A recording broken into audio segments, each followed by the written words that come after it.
नमस्कार साथियों, स्वागत है आप सभी का एक बार फिर से आपके अपने YouTube channel art study with Jeet sir में। साथियों, जैसा कि आपने देखा है, इस प्रश्न पत्र में हम देखने वाले हैं एच टेट का टीजीटी का हल प्रश्न पत्र, जिसमें अपने विषय से पूछे गए 91 से लेकर 150 तक प्रश्न हैं।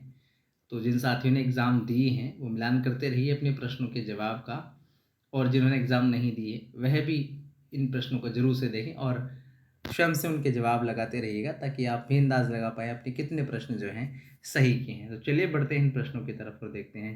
पहला प्रश्न पूछा गया था, मधुबनी शैली किससे संबंधित है? जैसा कि आपको पता है कि मधुबनी एक फ़ोक आर्ट है और वो संबंध रखती है कहाँ से साथियों? जी हाँ, बिहार इसका सही जवाब हो जाएगा। तो जैसा कि पता है आपको कि बिहार जो है उससे संबंध रखती है आपकी कौन सी आर्ट? मधुबनी। जबकि बंगाल जो है, आपको पता होना चाहिए, बंगाल जो है वहाँ की फोक आर्ट का नाम अल्पना है। मध्य प्रदेश से गोंड कला का नाम विशेष रूप से हम देखते हैं, और मांडना राजस्थान की एक प्रमुख लोक कला के अंतर्गत आती है। प्रश्न पूछा गया था, बैंगनी रंग किन रंगों से मिलकर बनता है? जैसा कि आपको पता है ये सेकेंडरी कलर है। 3 प्राथमिक रंग होते हैं, लाल, पीला, नीला, और 2 प्राथमिक रंगों को मिलाने से जो दूसरा रंग बनता है वो सेकेंडरी कलर कहलाता है, द्वितीयक रंग कहलाता है। और यहाँ पे वही बात की जा रही है कि सेकेंडरी कलर कौन सा है, बैंगनी कलर है, वो किससे बना होता है? तो यहाँ पे ऑप्शंस दे रखे हैं हमारे सामने। देखिए, नीला है और लाल, 2 रंग जो होते हैं इनको मिलाने पर हमें बैंगनी रंग यानी कि वॉयलेट कलर प्राप्त होता है। जैसा कि आपको पता है कि इसका सही जवाब 4 हो जाएगा। जबकि आप देखें तो नीला और पीला रंगों मिलाने से हरा रंग बनता है, लाल और पीला से नारंगी बनता है, और ये यहाँ पे जो है एक ये जो कलर आ रहा है ये अपनी थर्ड कलर में नहीं आता है, यानी कि तृतीयक रंगों में नहीं आता है। ठीक है, तो इसका सही जवाब जो हो क्या हो जाएगा? 4। नीला और लाल से जो है बैंगनी रंग बनता है, अपना सही जवाब हो जाएगा। प्रश्न है, निम्नलिखित में से कौन सा रंग नीले का पूरक है? साथियों, एक और क्वेश्चन जो है आपके कलर व्हील्स यानी कि कलर चक्र से ही आया है। तो नीले का पूरक रंग कौन सा होता है? यदि आप लोग गौर से देखेंगे तो यहाँ पे लाल और पीला, ये 2 यहाँ पे प्रमुख रंग दे रखे होते हैं। तो नीला खुद एक प्रमुख रंग है, यानी प्राथमिक रंग है। तो प्राथमिक रंग का अपोजिट कभी भी प्राथमिक कलर नहीं होता है। तो 2 जो है ऑप्शन से तो सीधे सीधे क्या होते हैं आपके? गलत हो जाते हैं। यानी किसी भी प्राइमरी कलर का पूरक कलर यानी कि उसका कंप्लीमेंट्री कलर की बात करें या हम उसके अपोजिट कलर की बात करें तो वो कभी प्राइमरी कलर नहीं हो सकता है। तो 2 ऑप्शन हमारे पास गायब हो जाते हैं। फिर बचा अपने पास गुलाबी और नारंगी। तो आप सभी को पता है कि गुलाबी जो कलर होता है वो हमारे कलर व्हील के अंदर, स्पेशली जब हम लोग कलर व्हील को पढ़ते हैं, त्रिकोण बना के जो हम देखते हैं, तो सेकेंडरी कलर हमारे पास होते हैं। तो सेकेंडरी कलर में गुलाबी कलर नहीं होता है। ठीक है, तो यहाँ पे एक ही ऑप्शन बचता है, वो कौन सा होता है? केसरिया या फिर नारंगी जो कलर होता है, इसको इंग्लिश में ऑरेंज या फिर सैफरन के नाम से जानते हैं, वह नीले का जो है अपोजिट कलर हो जाएगा। रंग के बारे में बहुत ही विस्तृत जानकारी के साथ एक वीडियो मैंने यूट्यूब पर डाल रखा हुआ है, जिन साथियों ने नहीं देखा है ज़रूर से जाके देखिएगा। 3 वीडियो हैं कला के तत्व का, इसमें आपको रेखा, रंग, रूप, पोत, तान और अंतराल के बारे में बिल्कुल बेहतरीन जानकारी मिलेगी, ज़रूर से देखिएगा। प्रश्न है, कौन सा तत्व संयोजन के सिद्धांत के अंतर्गत आता है? संयोजन के सिद्धांत आप सभी को पता है। यदि हम लोग इनमें से बात करें, रेखा, रंग और पोत की, तो ये तीनों क्या हैं? कला के तत्व हैं। जबकि यहाँ पे बात कर रहे हैं संयोजन के सिद्धांत की, तो यहाँ पे एक ही दीर्घ है, कौन सा? सामंजस्य, जिनमें सामंजस्य, एकता, प्रमाण, है ना, ये सारी चीजें हम लोग किसमें पढ़ते हैं? संयोजन के सिद्धांत में पढ़ते हैं। प्रश्न है, 2 प्राथमिक रंगतों के मिश्रण को किस नाम से जानते हैं? तो इसके बारे में पहले ही जिक्र कर चुके हैं कि 2 प्राथमिक रंग यानी रंगतों से मतलब रंग है। यदि यहाँ पे आपको समझने में ऐसा लग रहा है तो आप इंग्लिश में देखिए, यहाँ पे प्राइमरी कलर्स लिखा है साफ साफ तरीके से। ठीक है, तो 2 प्राइमरी कलर्स को मिलाएंगे तो सेकेंडरी कलर बनेगा। बहुत ही आसान और बहुत ही सीधा सा प्रश्न है ये। अगला प्रश्न है, वधु का श्रृंगार नामक चित्र किसका है? तो वधु का श्रृंगार, जिसको ब्राइड्स टॉयलेट के नाम से भी जानते हैं, जैसे कि आप इंग्लिश वर्जन इसका देखेंगे तो पता चलेगा, ब्राइड्स टॉयलेट। तो ये जो पेंटिंग है साथियों, ये बनाई है किसने? अमृता शेरगिल ने। इनका बहुत ही प्रसिद्ध चित्र है। प्रश्न है, निम्नलिखित में से प्रागैतिहासिक चित्रों की सबसे बड़ी श्रृंखला कहाँ पर है? साथियों, सबसे बड़ी श्रृंखला की बात की जा रही है। जैसे कि आप सभी को पता है कि 1958 में वी.एस. वाकणकर महोदय ने वी.एस. वाकणकर ने भीमबेटका से लगभग 500 दरियाओं का, यानी हम कह सकते हैं गुफाएं या फिर खोज जो है उन्होंने खोजी थी। तो जहाँ पे गुफाएं ज़्यादा हैं तो लगभग सीधी सी बात, जब गुफाएं ज़्यादा हैं तो वहाँ पे होने वाले क्षेत्रों की संख्या भी ज़्यादा ही होगी। इस प्रकार से इसका सही जवाब जो है वो हम मानेंगे किसको? भीमबेटका को मानेंगे। तो भीमबेटका इसका जवाब सही हो जाएगा। जहाँ तक हम समझ पा रहे हैं। लेकिन ऑथेंटिक आंसर की जो है देखिए तो कुछ और हो सकता है, लेकिन इसकी प्रबल संभावना भीमबेटका की है, निश्चित रूप से आप मान के चलिए 95%। अगला है वीएस वाकणकर को कौन से शिलाश्रय की खोज का श्रेय दिया जाता है? तो दूसरा प्रश्न भीमबेटका से पूछा गया है। तो वीएस वाकणकर का संबंध आता है किससे? भीमबेटका से आता है, जिन्होंने 1958 में इन गुफाओं की खोज की थी, जो कि मध्य प्रदेश में स्थित हैं। जबकि आपको पता होना चाहिए होशंगाबाद जो उनके चित्र मनोरंजन लाल घोष ने खोजे थे। जबकि बूंदी जो है वो राजस्थान में स्थित है, वहाँ पे गरदड़ा नाम की जगह से हमें रोक पेंटिंग्स प्राप्त होती हैं, जिनको गरदड़ा रोक पेंटिंग्स के नाम से भी जानते हैं।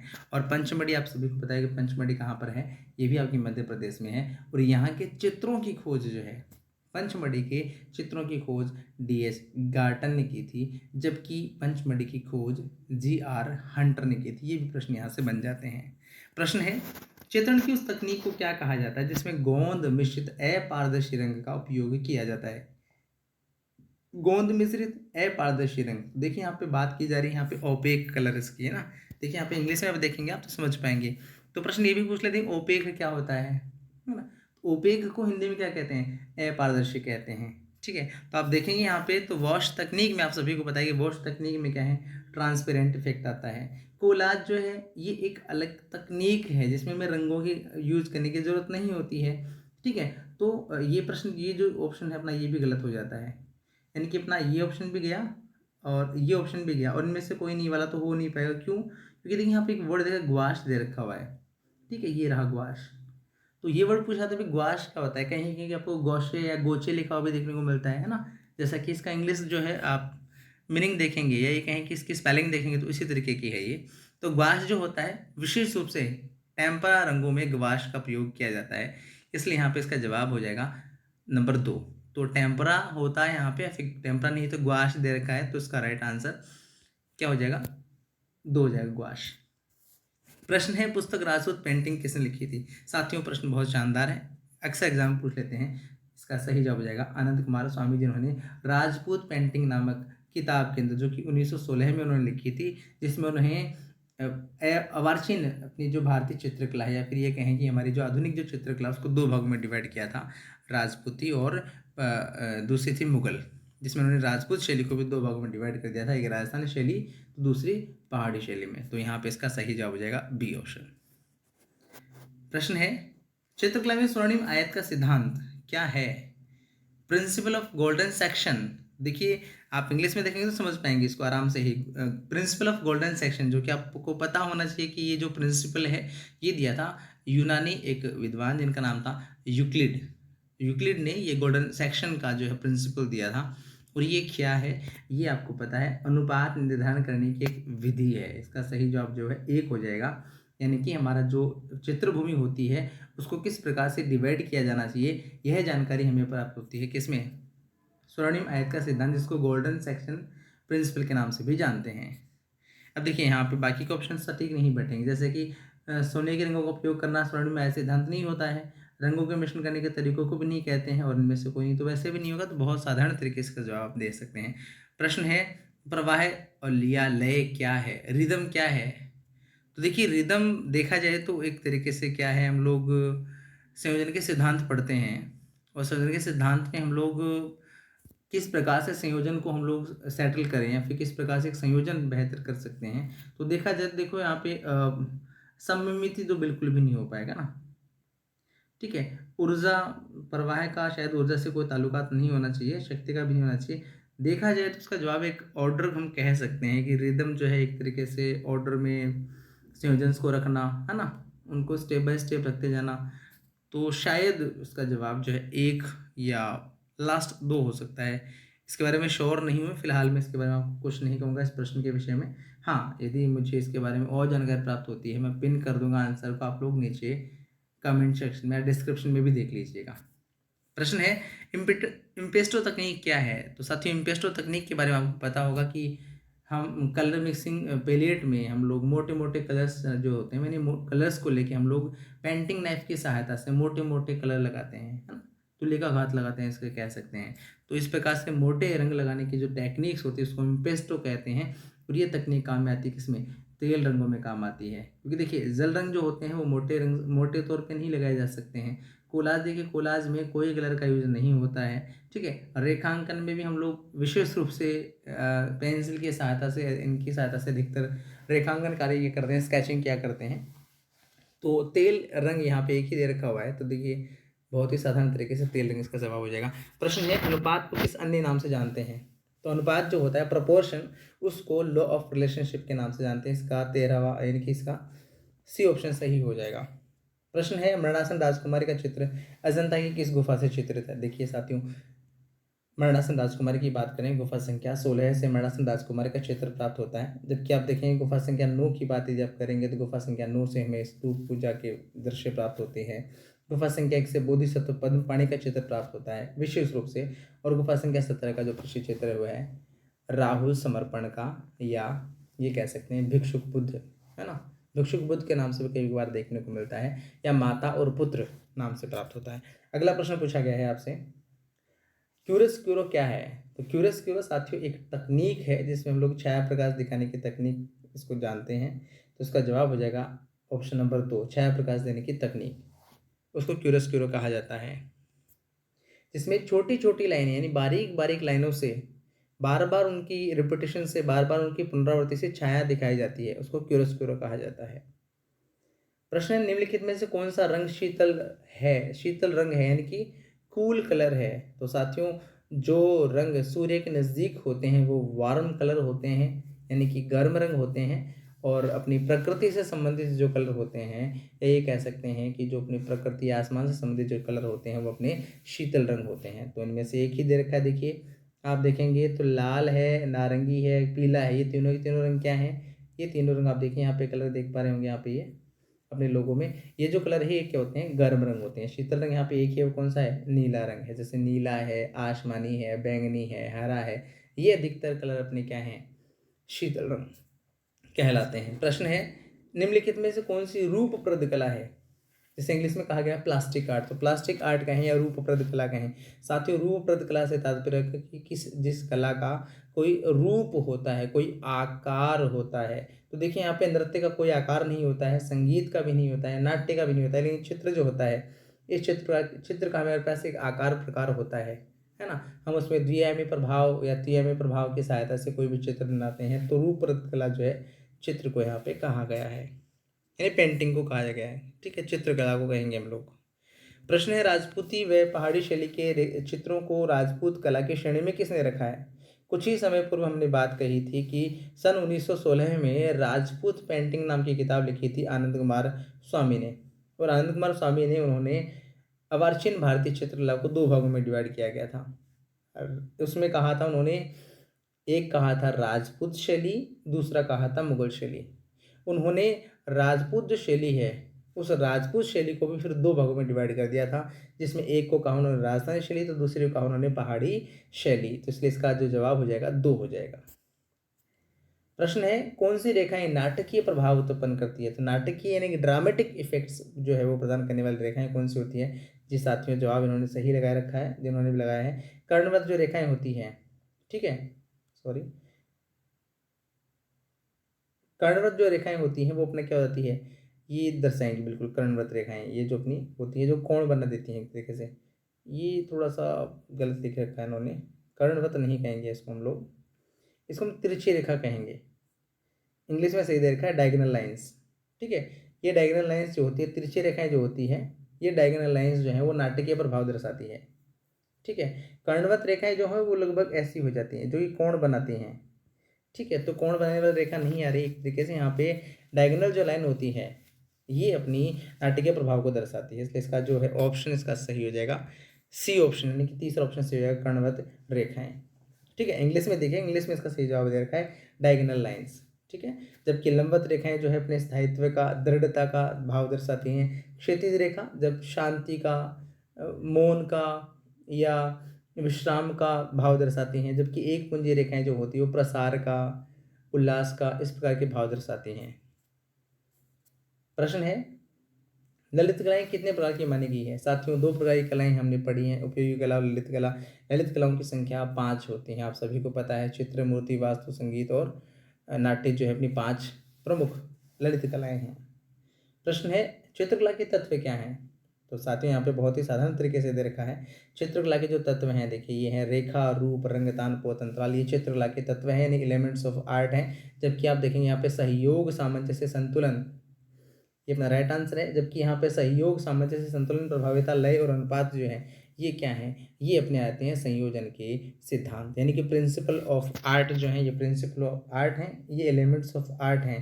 जबकि आप बाकी ऑप्शंस देखेंगे तो इनको यहाँ पर मिक्स कर दिया हुआ है।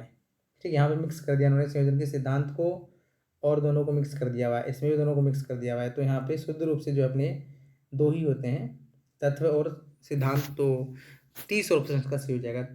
अगला प्रश्न है भारतीय कला के 6 अंग किस पर लागू होते हैं। तो भारतीय कला के 6 अंग होते हैं जिन्हें हम षडंग कहते हैं। तो षडंग जो होते हैं वो चित्रकला के 6 अंग होते हैं। किसके होते हैं, चित्रकला के। तो यहाँ पे इसका सही जवाब हो जाएगा भारतीय चित्रकला। अब देखिए आप लोगों को ये समझ में नहीं आ रहा था, साधारण तौर से हम देखें तो चित्रकला के जो 6 अंग हैं जिसमें हमने देखा था रूप भेद, प्रमाण, भाव, लावण्य योजना, सादृश्य और वर्णिका भंग। तो देखिए लास्ट वाला जो आता है इसका नाम है तो वर्णिका भंग है ना। तो आप वैसे देखा जाए तो हम लोग सारे के सारे जो अपने 6 लिम्स हैं ये सारे के सारे चित्र में हम लोग यूज करते ही करते हैं, फिर भी समझ में नहीं आ रहा। तो रंग को आप यदि देखेंगे तो मूर्ति पे रंग करना जो है वो चित्रपूर्ण, तो हम क्या ही कहेंगे, क्या रंग पे मूर्ति करने की आवश्यकता नहीं होती है। जो वाकई में एक अच्छी मूर्ति है, तो आपने देखा अभी तक हमारी जितनी मूर्तियाँ हैं वो रंगीन नहीं होती हैं, अधिकतर जो है क्या है वो नेचुरली जिस पत्थर से बनी है उसी से बनी है। तो वर्णिका भंग अब आप लोग को साधारण तरीके से समझ सकते हैं कि भाई वर्ण का प्रयोग हम लोग चित्र में करते हैं। तो चित्रकला इसका सही जवाब हो जाएगा, बिना किसी संशय के आप आराम से इसको समझ सकते हैं। बहुत सी बार आप यदि ऑप्शंस को सही तरीके से देखते हैं, पढ़ते हैं गौर से, तो आप सही जवाब कर पाते हैं। पाल शैली की चित्रित पांडुलिपियां किस धरातल पे निर्मित की गई है। साथियों जो पाल शैली है जो कि अपने हम लोग 8वीं 9वीं शताब्दी के आसपास देखते हैं, तो इसमें जो चित्र बने हैं वो ताड़ पत्रों पे बने हैं। हालांकि पाल शैली के बाद में जैन शैली का प्रादुर्भाव होता है। जैन शैली में चित्र जो है वो ताड़ पत्र पे भी बने थे, कागज पे भी बने थे और कपड़े पर भी बने थे। तो कई बार प्रश्न यह भी पूछ लेते हैं कि जैन शैली के चित्र किस धरातल पे बने थे। जैन का नाम पूछे तो जैन में तीनों पे चित्र बने हैं, ताड़ पे भी बने हैं, फिर कागज पे भी बने हैं और कपड़े पे भी बने हैं। इस प्रकार से यहाँ पे बी ऑप्शन सही हो जाएगा, क्योंकि पाल शैली में चित्र जो है केवल और केवल ताड़पत्र में बने हैं जिनका आकार होता था 22 गुणा 2.25 इंच, यानी कि लिख देता हूँ यहाँ पे मैं, ये 22 गुणा 2.25 इंच उनका आकार हुआ करता था। इस आकार के ताड़पत्रों पे चित्र बनते थे। प्रश्न है चित्रकला का कौन सा तत्व दर्शक को सबसे पहले आकर्षित करता है। तो साथियों सबसे पहले हमारी जो निगाह जो जाती है वो रंग पे जाती है कि रंग कितना अट्रैक्टिव है, कहाँ पे क्या रंग लगाया गया है। उन रंगों से हमारी सबसे पहली जो है हमारी आइज वहाँ पे अट्रैक्ट होती है। तो इसका सही जवाब जो हो जाएगा आपका 2। प्रश्न है निम्नलिखित में से कौन सा चित्रकला का तत्व नहीं है। तो कला के तत्व देखो पहले ही प्रश्न में पूछ लिया गया था, ऊपर पूछा गया था कि कला के तत्व क्या हैं। तो कला के तत्व रेखा, रंग, रूप, पोत, अंतराल देखे थे, बट संतुलन जो है वो कला का तत्व नहीं है बल्कि संयोजन का सिद्धांत है। तो यहाँ पे डी ऑप्शन सही हो जाएगा। प्रश्न है पाल शैली के चित्र किस धर्म और दर्शन से संबंधित हैं। तो पाल जो शासक थे वो आपको पता होना चाहिए, पाल जो शासक हैं वो संबंध रखते हैं अपने बौद्ध धर्म से। तो यहाँ पे इसका सही जवाब क्या हो जाएगा, तीसरा। जबकि अपभ्रंश शैली है वो अपभ्रंश शैली जैन धर्म से संबंध रखती है। प्रश्न है द्विआयामी सतह पे द्विआयामी प्रभाव उत्पन्न करने के लिए क्या आवश्यक है। यह जो प्रश्न है फिलहाल जो राजस्थान में एग्जाम हुई थी आरपीएससी फर्स्ट ग्रेड की, वहाँ से एज इट इज इस प्रश्न को उठा लिया गया है। तो द्विआयामी यानी कि 2 डायमेंशनल जो अपना सरफेस होता है उसके ऊपर हम लोग यदि 3D इफेक्ट लाएंगे तो हमें ज़रूरत होती है किसकी, परिप्रेक्ष्य की और छाया प्रकाश की, पर्सपेक्टिव और लाइट शेड का प्रयोग करके हम लोग किसी भी 2D पे 3D इफेक्ट दिखा सकते हैं। प्रश्न है कलाकार कृपाल सिंह शेखावत का संबंध किससे है, किससे संबंधित हैं। तो कृपाल सिंह शेखावत जी जो हैं उनको ब्लू पोट्री का जनक कहा जाता है। न केवल संबंध बल्कि कहेंगे इनको फादर ऑफ ब्लू पोट्री कहा जाता है। तो इनका जो है 4 ऑप्शन सही हो जाएगा। प्रश्न है चित्र सूत्र किस पुराण से संबंधित। देखिए चित्र सूत्र बहुत ही साधारण सा प्रश्न पूछ लिया गया है। आप सभी को पता है कि विष्णु धर्मोत्तर पुराण जो है विष्णु धर्मोत्तर पुराण में राजा व्रज और मार्कंडेय मुनि का संवाद है, जिसमें चित्रकला के लगभग हमें 9 अध्याय देखने को मिलते हैं। तो उन्हीं में से एक अपना चित्रसूत्रम जो है अपना विष्णु धर्मोत्तर पुराण का एक भाग है। पूरी जानकारी हमने बाकी की वीडियोज में डाल रखी है, आप इनको जरूर से देखिएगा। प्रश्न है पूर्व मध्यकालीन चित्रों को अपभ्रंश शैली नाम किसने दिया है? तो ये जो पूर्व मध्यकालीन चित्र जिनको नाम दिया था अपभ्रंश शैली, ये नाम दिया साथियों रायकिशन दास जी जिन्होंने इसको अपभ्रंश शैली कहा है, जबकि एन.सी. मेहता, तो अपभ्रंश शैली का जवाब तो ये हो जाएगा, जबकि एन.सी. मेहता ने जैन शैली को गुजरात शैली कहा था, एन.सी. मेहता ने, ठीक है। और बाकी लामा तारानाथ जो थे उन्होंने इन चित्रकलाओं को पूर्वी चित्रकला और पश्चिमी चित्रकला में डिवाइड किया था, जैसे कि उन्होंने पाल शैली, जैसे कि भारत की पाल शैली आप देखेंगे तो पाल शैली भारत के इस एरिया में थी, पूर्वी भाग में थी, इसलिए उसको उन्होंने फिर पूर्वी शैली नाम दे दिया था।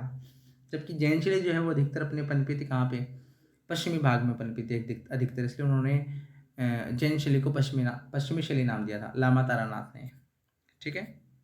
प्रश्न है, और आनंद कुमार स्वामी ने भी कहा था, फिलहाल याद नहीं आ रहा है, चलिए कंफर्म करके बताएंगे। अगला है, ज्यामितीय व अलंकृत और प्राकृतिक किसके प्रकार हैं? थोड़े से विजिबिलिटी हो सकता है साफ नहीं होगी प्रश्न की, यानी कि ज्योमेट्रिकल, डेकोरेटिव और नेचुरल जो है वो क्या चीज़ें होती है? तो देखिए, नेचुरल को अंतराल को हम लोग क्या ही कहेंगे, डेकोरेटिव को अंतराल नहीं होते हैं, ज्योमेट्रिकल को अंतराल नहीं होते हैं, तो ये तो बिल्कुल गलत हो जाएगा। फिर रेखा कोई प्राकृतिक रेखा नहीं होती है, रंग को प्राकृतिक तो होते हैं लेकिन रंग अलंकारिक नहीं होते हैं, ठीक है। तो आप रूप को देखेंगे तो रूप क्या होते हैं, ज्यामितीय भी होते हैं, अलंकारिक भी होते हैं, प्राकृतिक नेचुरल कुछ हमारे फॉर्म्स भी होती हैं। तो इस प्रकार से जो रूप है इसका सही जवाब हो जाएगा। अगला प्रश्न है, किस रंग का तरंग दैर्ध्य सबसे अधिक है, यानी सर्वाधिक होता है? तो तरंग दैर्ध्य यानी कि ये कहेंगे हम लोग वेवलेंथ, तो वेवलेंथ की बात करते हैं तो सबसे ज़्यादा वेवलेंथ जो है वो लगभग 650 के आसपास है, वो अपने लाल रंग का है। और सबसे कम जो तरंग दैर्ध्य है वो होता है आपके पर्पल कलर का, यानी कि वॉयलेट कलर का। ये भी प्रश्न पूछ लेते हैं कि सबसे कम तरंग दैर्ध्य जो है किस रंग का होता है, तो बैंगनी रंग का होता है।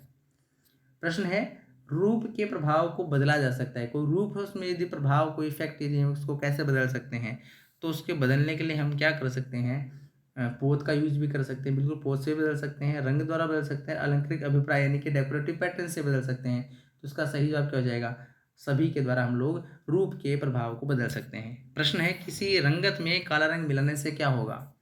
तो ये तो बहुत साधारण सा प्रश्न है साथियों, जब किसी के मुंह पे काला रंग लगा देंगे तो उसका मान घटेगा या बढ़ेगा?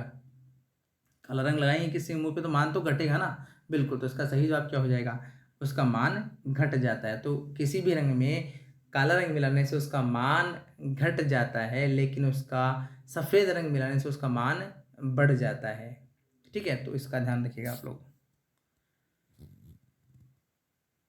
अगला प्रश्न है, अब देखिए आप लोग इसको नहीं समझ पा रहे हैं तो आप इसको इंग्लिश में देखिएगा, बहुत सही तरीके से समझ पाएंगे। देखिए, डिक्रीज इट्स वैल्यू और इंक्रीज इट्स वैल्यू, तो वैल्यू किसी की कब बढ़ेगी, जब उसमें वाइटनेस आएगी यानी उज्ज्वलता आएगी, ठीक है, तो उसकी वैल्यू बढ़ जाएगी।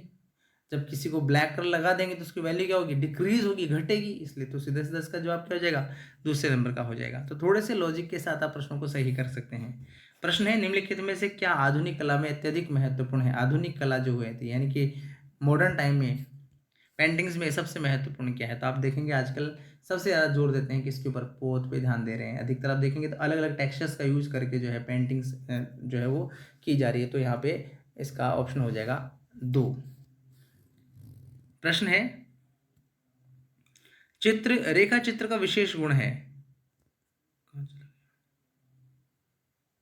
Just a minute. तो रेखा चित्र का विशेष गुण है भारतीय, ये कथन है, अभिकथन है। और दूसरा क्या है इसका, भारतीय कला में रेखा का विशेष महत्व है। तो साथियों आपको पता ही है कि भारतीय कला की यदि हम बात करते हैं, शास्त्रीय कला की बात करते हैं, अजंता को यदि बात करते हैं, तो आपको पता है कि लाइन्स को लेके बहुत ही सुंदर काम किया गया है, रेखा प्रधान अपनी कला रही है। इवन प्रागैतिहासिक काल को भी देखेंगे तो भी हम रेखात्मक चित्र बनाते रहे थे, और बाद में ये प्रभाव हमें भारतीय कला में देखने को मिलता है, चाहे वो राजस्थानी हो, चाहे वो अपने अजंता हो, चाहे पहाड़ी वगैरह हो, रेखाओं को लेकर काफ़ी महत्वपूर्ण काम हुआ है। तो दोनों ही बातें यहाँ पे सही हो जाती है, उसका जो बी ऑप्शन है वो सही हो जाएगा इसका। प्रश्न है, निम्नलिखित में से अग्रगामी रंग कौन सा है? तो साथियों अग्रगामी से तात्पर्य हो जाएगा कि वो कलर जो कि अपने सूर्य के नज़दीक रहते हैं। तो सूर्य के नज़दीक वाले रंग कौन से होते हैं? तो देखिए साथियों आपको पता है कि सूर्य के नज़दीक वाला रंग तो एक ही दे रखा है, कौन सा है, लाल रंग होगा, इसको अग्रगामी कहेंगे हम लोग।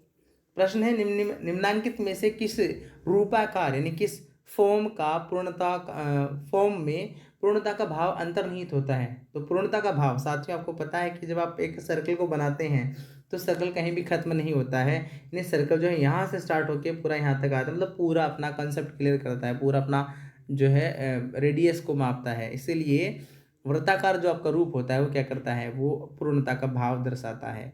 इसलिए इसका जवाब क्या हो जाएगा साथियों, बी हो जाएगा, वृत्ताकार। प्रश्न है, पोत क्या है? तो पोत जिसको हम लोग इंग्लिश में टेक्सचर कहते हैं, जैसा कि आप दे रखा है यहाँ पे भी, तो ये क्या है अपने, ये है साथियों सतह का गुण है, कैरेक्टर ऑफ सरफेस, कि सरफेस कैसा है, खुरदरापन है, चिकनापन है, ठीक है। तो ये जो धरातल का जो गुण होता है, सतह नाम ना के धरातल भी आ सकता है, धरातल का जो गुण होता है उसको पोत कहा जाता है।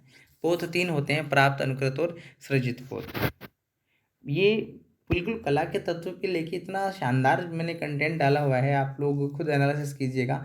मतलब अच्छा मैटर कंटेंट जो है इकट्ठा करके डालने का प्रयास किया था मैंने। तीनों वीडियो देखिए आप लोगों ने, लिंक लिंक जो है नीचे मिल जाएंगे, आप देखिएगा डिस्क्रिप्शन में, ज़रूर से देखना, आपके सारे कॉन्सेप्ट क्लियर हो जाएंगे। प्रश्न है, किसी आकृति की आवृत्ति से चित्र में क्या प्रभाव उत्पन्न होगा? देखिए कोई भी चित्र उसमें यदि आवृत्ति करते हैं, यानी क्या करते हैं, रिपीटेशन करते हैं, यहाँ पे इंग्लिश में देखिए रिपीटेशन जब करते हैं, आवृत्ति करते हैं, तो क्या होती है, उसमें लय उत्पन्न हो जाता है, चित्र में लय उत्पन्न हो जाएगा, ठीक है। तो ये आप इसका दूसरा ऑप्शन इसका सही हो जाएगा। प्रश्न है, संकीसा से प्राप्त मौर्यकालीन स्तंभ किस पशु शीर्षक से युक्त है? तो संकीसा जो है वहाँ से हमें जो मौर्यन कालीन जो पिलर मिला है उसके ऊपर कौन सा पशु बना हुआ है, तो उसका सही जवाब हो जाएगा साथियों। तो साथियों ये देखिए यहाँ पे संकीसा जो कि आप देख पा रहे हैं यहाँ पे गज इसके ऊपर बना हुआ था, तो संकीसा का जो है गज शीर्ष काफी प्रसिद्ध है। तो जवाब हो जाएगा संकीसा, यानी कि तीसरे नंबर का ऑप्शन का सही जवाब हो जाएगा। प्रश्न है, सांची की मूर्तिकला मुख्यतः किस धर्म से संबंधित? सांची साथियों, सांची जो है आपको पता है यहाँ पे हमें बौद्ध स्तूप प्राप्त होता है, सांची का महान स्तूप जो कि हमारे 20 रुपए के नोट के ऊपर भी विद्यमान है, जिसको अशोक के समय यानी मौर्य काल में बनना स्टार्ट हो चुका था और उसका कुछ भाग जो है अपना शुंग काल वगैरह में बनता रहा है। तो बौद्ध धर्म इसका सही जवाब हो जाएगा। प्रश्न है, निम्नलिखित में से असमान को पहचानिए। देखिए प्रश्न बार बार रिपीट हो रहे हैं, बहुत अच्छा प्रश्न है ये भी देखिए। तो उससे साधारण रूप से देखें तो अभिव्यक्ति जो होता है, एक्सप्रेशन जो होता है, ये एक अपनी क्रिएटिव प्रोसेस जो होती है, यानी कि रचनात्मक जो चरण होते हैं उसका एक भाग है अभिव्यक्ति, एक्सप्रेशन। जबकि यहाँ पे हम इन तीन को यदि देखेंगे तो संतुलन, प्रभाविता, सामंजस्य, चित्र के या संयोजन के सिद्धांत हैं ये।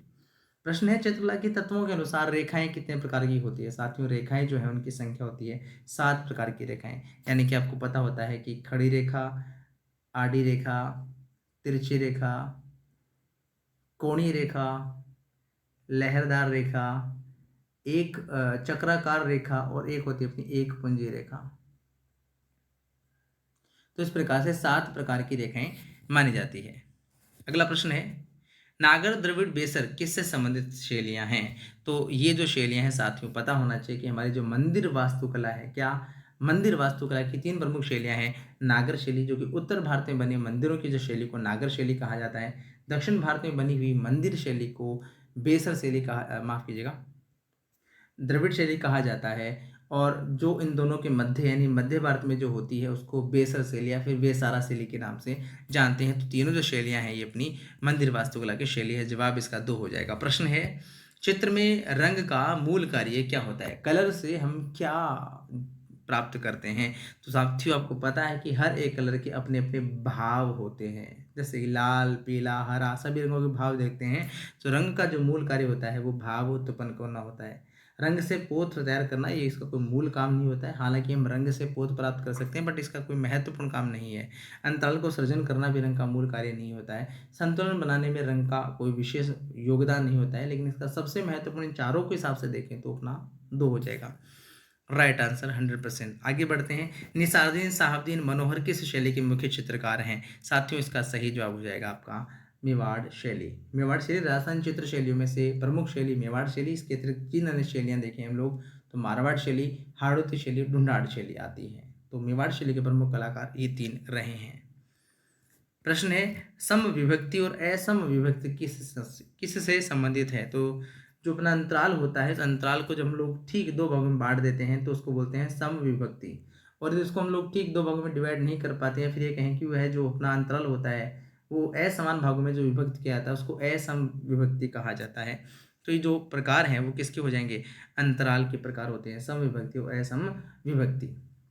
अगला प्रश्न है, कलाकार सतीश गुजराल का संबंध किस कला आंदोलन से है। साथियों यहाँ पे कला आंदोलन का ना कह के हम लोग कहेंगे कला ग्रुप कहेंगे, आर्ट ग्रुप कहेंगे, ठीक है। तो यहाँ पे अपने प्रमुख आर्ट ग्रुप से बात करते हैं तो दिल्ली शिल्पी चक्र जो है जिसकी स्थापना जो है अपने 1950 में हुई थी।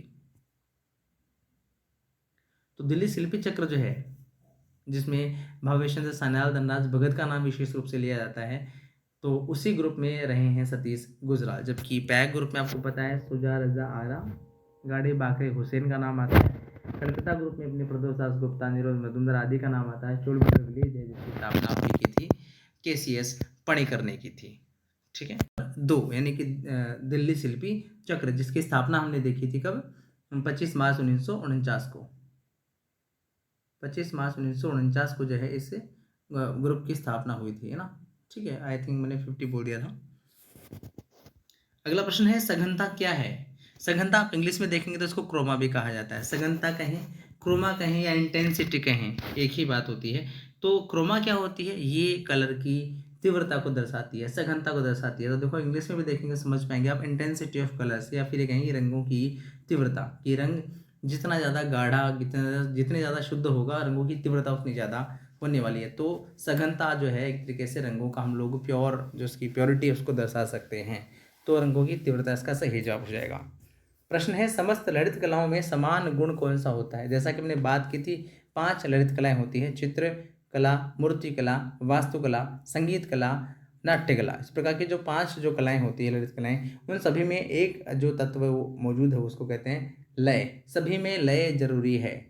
संगीत में हमें रेखा की जरूरत नहीं पड़ती है, पोत की भी आवश्यकता नहीं पड़ती है, संगीत में हमें अंतराल की आवश्यकता नहीं पड़ती है। तो आप जब संगीत में नहीं पढ़ रही है मतलब कहीं पे भी नहीं पढ़ रही है ना, तो आप मान के चलिए कि जितनी भी लोक कलाएं, जितनी भी अपनी ललित कलाएं हैं 5, उन सभी में एक ही चीज़ कॉमन, वो लय है।